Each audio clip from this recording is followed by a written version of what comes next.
নমস্কার বন্ধুরা, বাংলার বাগানে আপনাদেরকে স্বাগত। আপনারা সবাই নিশ্চয়ই ভালো আছেন, আর গাছকে ভালো রাখার জন্য আপনাদেরকেও ভালো থাকতে হবে।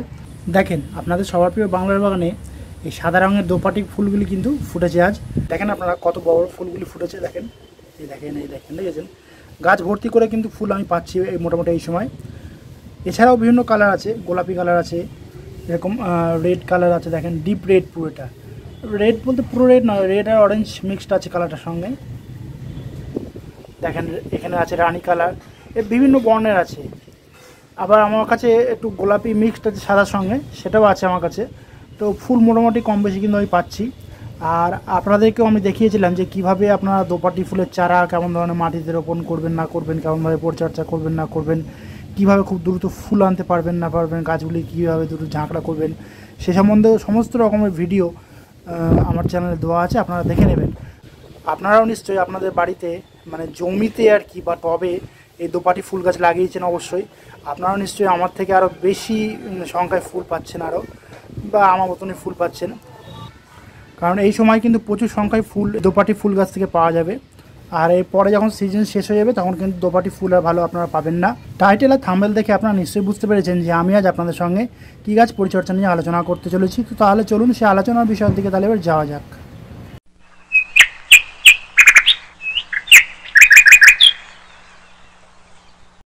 দেখেন, ফুলটিকে দেখে আপনারা নিশ্চয়ই চিনতে পেরেছেন যে এটি কী ফুল গাছ। হ্যাঁ, ঠিকই ধরেছেন, এটি হলো লক্ষ্মী জবা ফুল গাছ। দেখেন, এই বর্ষার মধ্যে কিন্তু আজকে সূর্য বেশ ভালোই উঠেছে।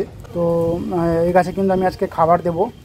তো তার আগে আমি ভিডিওটা করে নিচ্ছি, কেননা আপনাদের সঙ্গে শেয়ার করবো যে কী খাবার দেবো না দেবো। আর এই বর্ষার সময় কিন্তু এই গাছের পরিচর্যা কিন্তু একটু আলাদাভাবে করতে হবে, কারণ একই রকমভাবে পরিচর্যা করলে কিন্তু হবে না। তো আমি আপনাদেরকে এই গাছকে কীভাবে আপনারা এই সময় মানে এই বর্ষাকালের মধ্যে পরিচর্যা করবেন না করবেন, আমি সমস্ত কিছুই কিন্তু A to Z ডিটেলসে বলবো। আপনারা মনোযোগ সহকারে কিন্তু ভিডিওটি দেখবেন, ভিডিওটিকে স্কিপ করবেন না, তাহলে কিন্তু অনেক কিছু জানতে পারবেন না আপনারা। টিপস নাম্বার 1, আপনারা এই লক্ষ্মী জবা ফুল গাছ কেমন ধরনের মাটিতে আপনারা রোপণ করবেন। দেখুন, এই গাছ কিন্তু হালকা ঝুরঝুরে দোআঁশ মাটি পছন্দ করে খুব ভালো।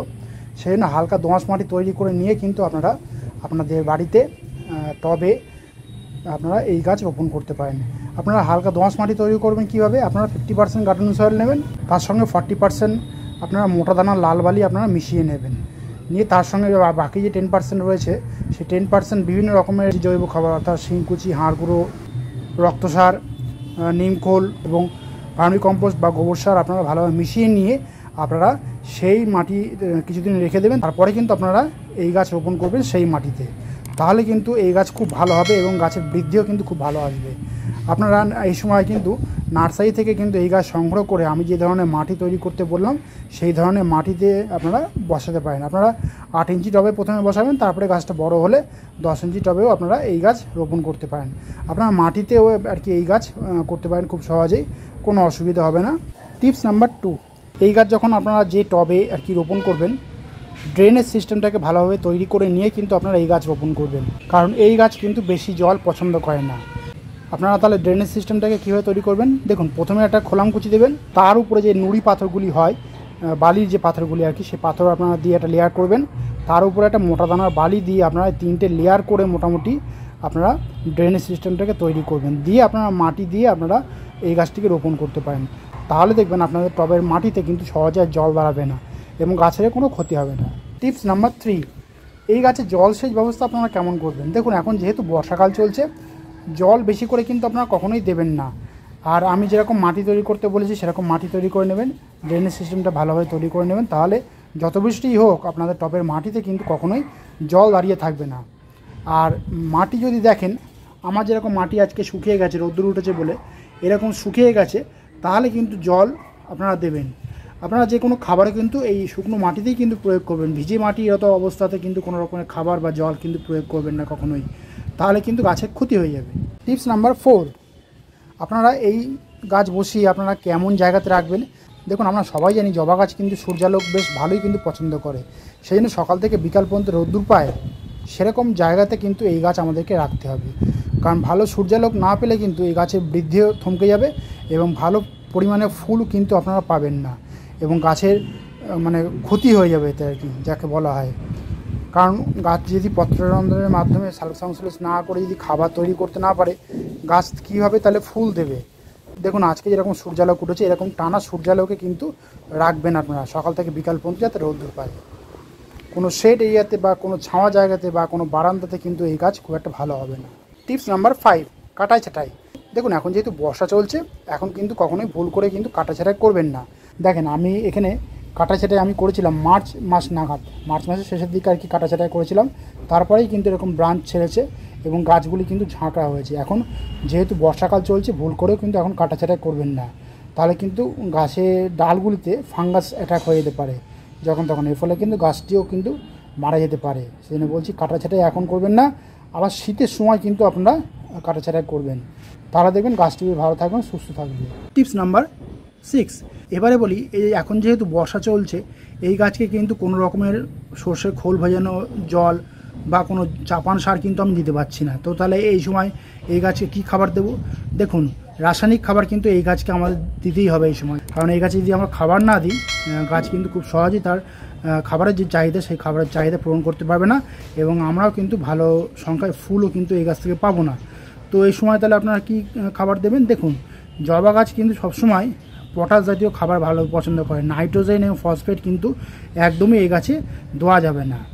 তো তাহলে কী খাবার দেবেন? দেখুন আজকে যেহেতু রোদ্দুর উঠেছে, আমি এই গাছে 0050 কিন্তু আমি স্প্রে করছি, এবং জলে গুলেও কিন্তু এই গাছের টবের মাটিতে কিন্তু আমি দিয়ে দেবো। আপনারা করবেন কি, যাদের কাছে ফোলিয়ার স্প্রে হিসেবে 0050 রয়েছে, তারা 1 লিটার জলে 2 থেকে 2.5 গ্রাম মতো গুলে নিয়ে পুরো গাছটিকে স্নান করিয়ে দেবেন, এবং এক্সট্রা যে জলটা থাকবে সেই জলটা টবের মাটিতে দিয়ে দেবেন। তাহলে দেখবেন গাছের বৃদ্ধিও খুব ভালো হবে, এবং প্রচুর সংখ্যায় কিন্তু ফুল আপনারা এই গাছ খুব সহজেই ধরাতে পারবেন। আর যাদের কাছে 0050 নেই, তারা লাল পটাশ কিন্তু টবের কাঁধ বরাবর দিয়ে দেবেন, বা জলেগুলোও কিন্তু আপনারা দিতে পারেন, কোনো অসুবিধা হবে না। এতে দেখবেন গাছ হেলদি চেহারা হবে, এবং বেশ মানে তার খাদ্য চাহিদা কিন্তু পূরণ করতে পারবে খুব সহজেই। আপনারা মিনিমাম 10 থেকে 12 দিন অন্তর অন্তর এই খাবার প্রয়োগ করে যাবেন, তাহলে দেখবেন গাছ থেকে প্রচুর সংখ্যায় ফুল আপনারা পাবেন খুব সহজেই। টিপস নাম্বার 7, তো এখন যেহেতু খাবার দিতে পারছি না, তো এই গাছের যে বিভিন্ন রকমের পুষ্টি চাহিদা রয়েছে আর কি, সেই পুষ্টি চাহিদাগুলি এই গাছ কীভাবে পূরণ করবে?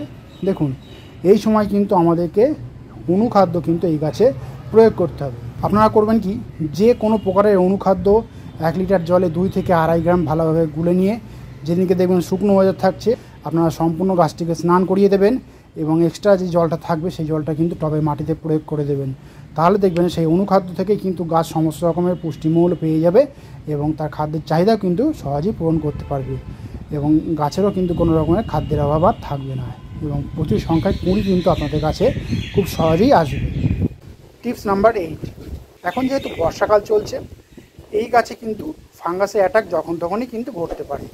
সেই জন্য বলছি আপনারা করবেন কি, যেদিনকে দেখবেন এরকম শুকনো ওয়েদার পাবেন আপনার সেদিনকে গাছে কিন্তু আপনারা ফাঙ্গিসাইডটা স্প্রে করে দেবেন, এবং শুকনো মাটি থাকলে জলে গুলেই কিন্তু আপনারা ফাঙ্গিসাইডটা দিয়ে দেবেন। আর যেদিনকে দেখবেন আপনারা বৃষ্টি হচ্ছে আর কি, শুকনো ওয়েদার পাচ্ছেন না, সেদিনকে যে ফাঙ্গিসাইডের যে পাউডারটা, সেই ডাস্ট পাউডারটা আপনারা টবে কাঁধ বরাবর চারিদিকে ছড়িয়ে দেবেন। দেখবেন বৃষ্টির জলের মাধ্যমে সেটা গুলে যাবে, এবং গাছ দেখবেন শিকড়ের মাধ্যমে সেই ফাঙ্গিসাইডটা খুব সহজে নিতে পারছে, এবং গাছ কিন্তু ফাঙ্গাসের অ্যাটাকের হাত থেকে খুব সহজেই রক্ষা পেয়ে যাবে। আর সুযোগ পেলেই কিন্তু এই সময় ফাঙ্গিসাইডটা গাছে স্প্রে করে দেবেন। টিপস নাম্বার 9, দেখেন এই যে ফুলটি ফুটেছে, এই ফুলের পাপড়িতে কিন্তু একটু ছিদ্র ছিদ্র মতো হয়েছে, কারণ কি, কারণ এই গাছে কিন্তু মিলিবাগের অ্যাটাক হয়েছে। এই দেখেছেন মিলিবাগের অ্যাটাক কিন্তু হয়েছে। এই গাছে প্রচুর পরিমাণে কিন্তু মিলিবাগ অ্যাটাক করে খুব সহজেই। সেই জন্য বলছি এই গাছে যাতে মিলিবাগের অ্যাটাক না হয় সেদিকে কিন্তু আপনাদেরকে খেয়াল রাখতে হবে, এবং মাঝে মধ্যে কিন্তু আমাদেরকে কীটনাশক প্রয়োগ করে যেতে হবে। আপনারা মিলিবাগের জন্য কিন্তু হামলা 550 বা একতারা নামক কীটনাশকটি আপনারা প্রয়োগ করতে পারেন। আপনারা মিনিমাম 10 থেকে 12 দিন অন্তর অন্তর এই সময় কিন্তু সেই কীটনাশকটা প্রয়োগ করবেন, তা নাহলে কিন্তু গাছে এরকম মিলিবাগের অ্যাটাক খুব ঘন ঘনই হবে, এবং গাছটিকেও শেষ করে দিতে পারে এই মিলিবাগ। তো আমি আজকে যেহেতু টানা রোদ্দুর উঠেছে, আমি কিন্তু কীটনাশক প্রয়োগ করব এই গাছে, যাতে গাছ সুরক্ষিত থাকে এবং ভালো থাকে। আর এই গাছে যদি মাকড়ের আক্রমণ হয়, তাহলে আপনারা মাঝে মধ্যে কিন্তু একটু কাকা নামক কীটনাশকটাও কিন্তু স্প্রে করে দেবেন ওই 10 থেকে 12 দিন অন্তর অন্তর, মানে ঘুরিয়ে ফিরিয়ে ইউজ করবেন। তাহলে দেখবেন আপনাদের গাছে কিন্তু কোনো রকমের কীটপতঙ্গের আক্রমণ কিন্তু খুব সহজে হবে না। আমি যেভাবে আপনাদেরকে এই লক্ষ্মী জবা গাছকে এই বর্ষার মধ্যে অর্থাৎ সেপ্টেম্বর মাসে আপনারা কিভাবে পরিচর্যা করবেন না করবেন আমি A to Z ডিটেলসে বলে দিয়েছি। আশা করি আপনাদের বুঝতে কোনো অসুবিধা হবে না। আপনারা ঠিক সেইভাবেই কিন্তু আপনারা এই লক্ষ্মী জবা গাছগুলিকে আপনাদের বাড়িতে পরিচর্যা করতে থাকুন। দেখবেন গাছ ভর্তি করে কিন্তু প্রচুর সংখ্যায় ফুল আপনারা পেয়ে যাবেন খুব সহজেই। যাদের মাটিতে গাছ রয়েছে তারাও কিন্তু একই রকমভাবে পরিচর্যা করবে। তো বন্ধুরা, আজ এই পর্যন্তই। আর যদি কোনো কমেন্ট থাকে তাহলে কিন্তু বাংলা বাগানকে জানাতে ভুলবেন না, কারণ বাংলার বাগান সবসময় আপনাদের পাশে ছিল, আছে এবং থাকবে। আর আমার এই ভিডিওটি যদি আপনাদের ভালো লাগে তবে লাইক করবেন, গাছপ্রেমী বন্ধুদের মধ্যে শেয়ার করবেন এবং আমার চ্যানেলটিকে সাবস্ক্রাইব করে বেল আইকনটিকে প্রেস করে অল নোটিফিকেশনটিকে প্রেস করে রাখবেন, যাতে নিত্য নতুন ভিডিওগুলি আপনাদের কাছে খুব সহজেই পৌঁছে যেতে পারে।